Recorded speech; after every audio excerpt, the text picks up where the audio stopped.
I turned 13, I've been doing my own thing, making my own moves, 24/7, 365. I wear what I want, say what I want, and I will not hesitate to do a spontaneous cartwheel if I feel so moved. Oh, crap! Not to brag, but being 13 means I'm officially a grown-up, at least according to the Toronto Transit Commission. Good for you. All about that hustle, am I right? It is an Asian tween fever dream. It is like going back to middle school, going back to the early 2000s. In all the best and all the most painful ways. I mean, I think it'll bring you right back to the moments that you kind of try to forget, but when you watch it on the screen, it'll feel like you're right back in there. Yeah, and it captures all of the awkwardness and cringiness of being 13. And we have a boy band. Yeah, we have There's a boy the first band. animated boy band. And they're so hot. They're super hot. Watch them, yeah. This is an MSG Pod special on Disney and Pixar's latest feature film, Turning Red, directed by Domee Shi and produced by Lindsey Collins, both of whom you just heard speaking there. Turning Red introduces us to Mei-Lin Lee, a bright, confident, slightly geeky 13-year-old, torn between being a good girl for her tiger mother Ming and the chaos of adolescence. This is a coming-of-age movie and feels very much like a natural progression from Disney and Pixar's Inside Out, but whereas that movie dealt with what was going on inside the main character Riley's head, in fact the Japanese title was literally Inside Head, Turning Red's main focus is what's happening to Mei-Lin's body. But it all stems from the same thing, because whenever Mei-Lin, or Mei to her friends, gets a little too emotional, she poofs into a giant red panda. As the director Domee Shi says, it's kind of like the Incredible Hulk, but cuter. The main character Mei is voiced by newcomer Rosalie Chiang. Let's hear her take on the movie. Turning Red is about Mei, a 13-year-old girl. She's trying to navigate all these different lives, her friend life, her social life, her family life, all while not trying to lose herself. And in the midst, she turns into a red panda, and she's going through this entire big change. She's messy, she hates it, but throughout the movie, she tries to navigate through all these different aspects. Domee, who also directed Pixar's 2018 Oscar-winning short Bao, says that when she was asked why the little dumpling was male, she replied it would take a whole feature to unpack the mother-daughter relationship. And that feature turned into Turning Red. And while Mei's mother seems just as intimidating as the mother in Bao, she at least, spoiler alert, doesn't try to eat her. Disney and Pixar were lucky enough to get Killing Eve's Sandra Oh to be the voice of Ming, Mei's proud, hard-working and extremely overprotective mother. And Sandra had this to say about her role. I play the character of Ming in Turning Red, who is Mei's mother. And in some ways, not really the antagonist of the film, but Mei and Ming have as I think we all do, a loving and strained relationship with her mother as she's going through puberty. So I really come in as the loving and hyper-vigilant figure. I was excited to work with Domee Shi, our director, who is a fellow Canadian. It's set in Toronto. But really the fact that the film is focused on a 13-year-old Chinese-Canadian girl who's going through amazing changes in her life, I mean, talking about a relationship between a mother and a daughter, and talking also about tradition and culture, I really wanted to be a part of that. Domee says, Ming is a compilation of all the very strong and awesome Asian women in my life. Ming can be intense, but all of the crazy stuff she does is motivated by her love for her daughter. And I have to say that throughout the movie, it was Ming's story that struck a chord with me. My adolescence was 30 years ago, and I was already an adult in 2002, which is when the movie is set. I also have a daughter who's just turned 9, and she's already as bright and geeky and confident as Mei, and I spend way too much of my time worrying that I'm too strict or not strict enough. In fact, part of me is even debating whether or not I should let my daughter watch Turning Red, which is, as Domee says, an Asian teen fever dream, which may in fact be proof that I am turning into my own mother, as well as Mei's. But that's not to say that I didn't identify with Mei at all. When I was her age, I was Mei, says Domee Shi. I was writing Harry Potter fanfiction, passionately drawing fan art. Now that I'm grown, I know so many amazing women who all had nerdy beginnings. I just wanted to show that with Mei. And anyone who knows me, or at least my social media persona, will know that not only did I also have those nerdy beginnings, But for better or worse, I'm still that geek. Although these days my fanfiction and fan art is strictly devoted to the Jason Sudeikis show Ted Lasso. And talking of Mei, producer Lindsey Collins had this to say about the new star who voices the lead role. Rosalie is this amazing girl who's super close to her mum. She was homeschooled and an A student. In many ways, she's just like Mei. And it seems Rosalie would agree with this assessment. I was 12 when I first booked it, and I was going through the same changes that she was going, because 12 to 16 is when I was with the movie, and to really resonate with her as a 13-year-old girl.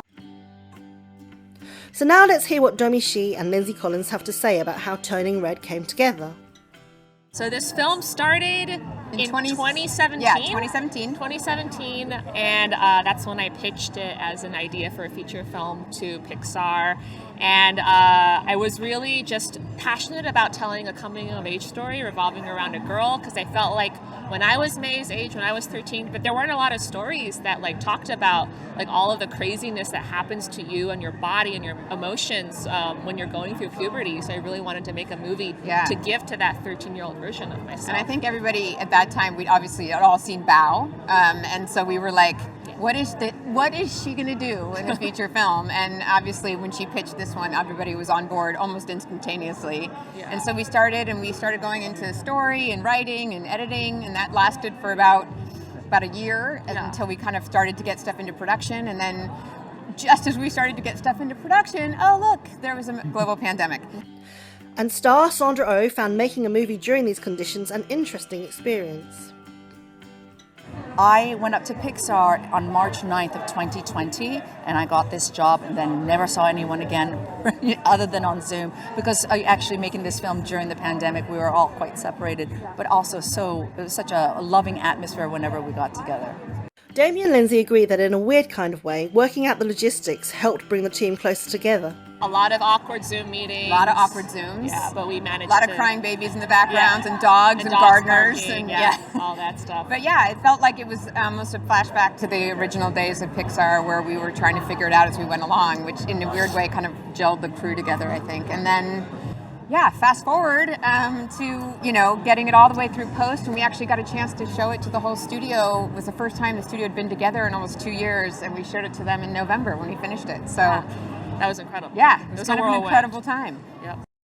It's also worth noting that this is not only the first Disney Pixar feature-length film to be directed by a woman, but it's also the first to have an all-female leadership team. And women, well, we get stuff done, whatever life throws at us. Here's another clip from the movie. Breakfast is ready. No sugar. Coming. Porridge.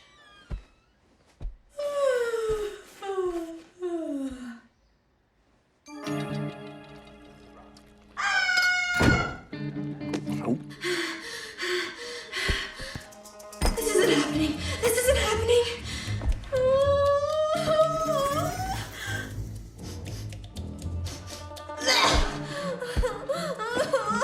Wake up.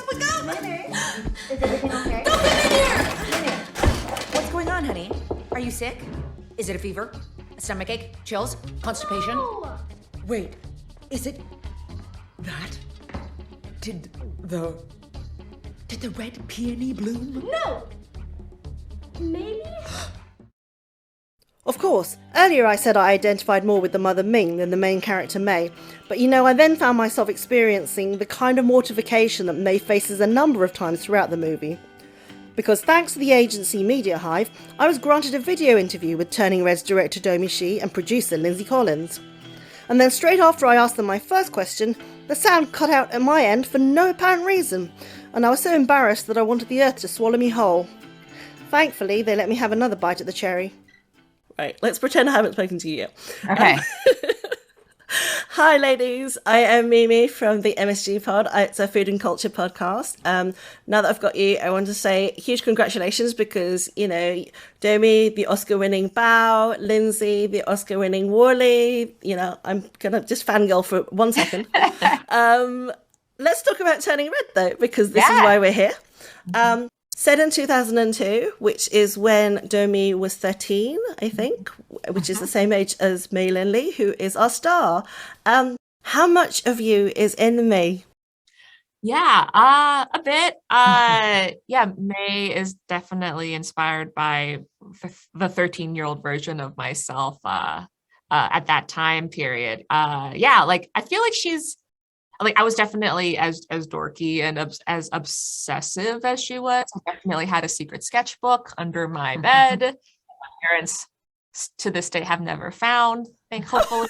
But I think she's a lot more confident than I was back then, and I think that because we wanted to like write this aspirational character that you immediately kind of fell in love with and you wanted to root for from the very beginning.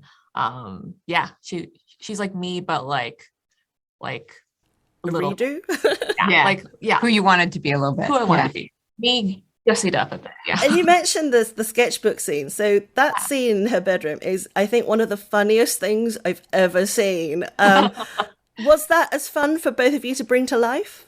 For sure. I mean, that was a scene. I think that was that our first scene in production? It was, I think, one of the first 2 scenes that we put into production because it was so funny and it worked so well from kind of the very first time it was boarded. That it just was always that moment. And we all felt it, like, even though we knew it was coming, we would all just find ourselves like cringing and being like, oh no. And it doesn't matter, boy, girl, if you were Asian, not Asian, all of us like viscerally felt that moment of the embarrassment and also just that like secretive, like, oh, I know I shouldn't be doing this, but I can't help it. I can't stop.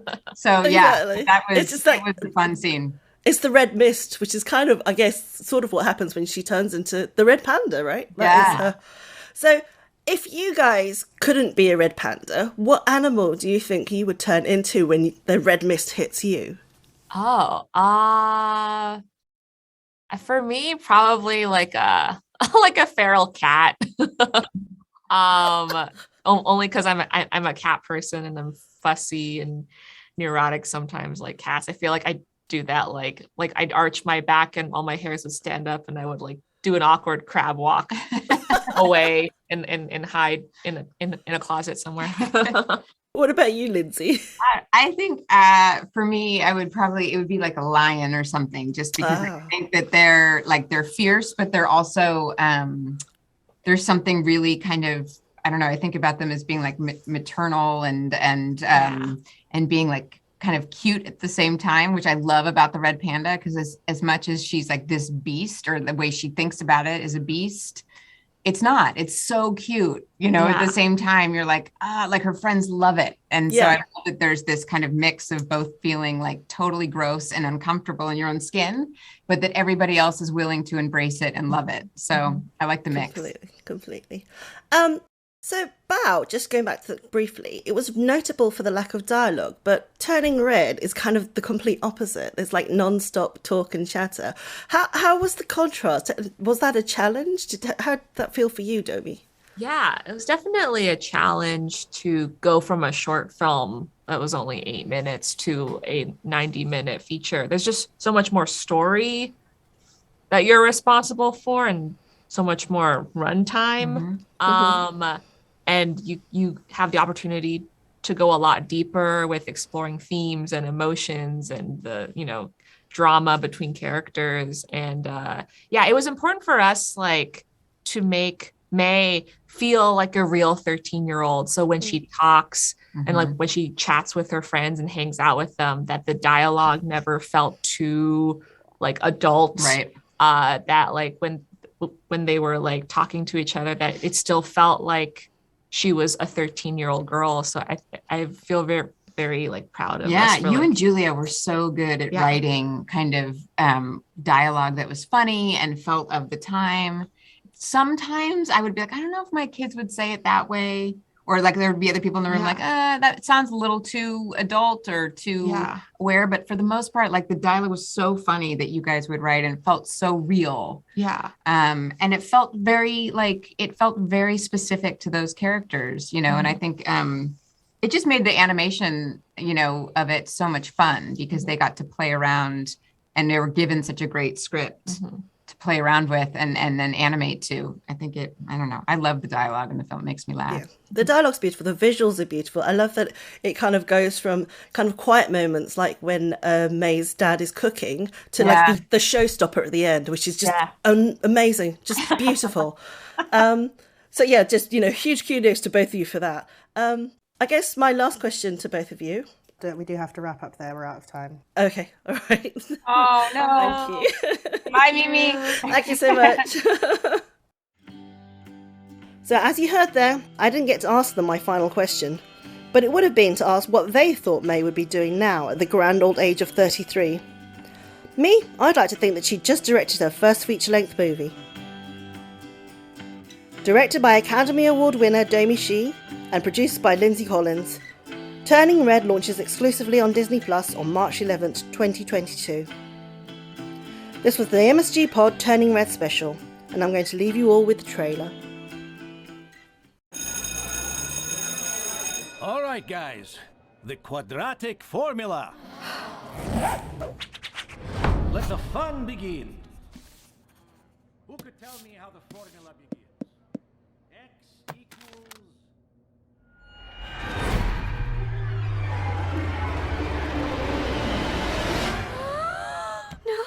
No, this isn't happening.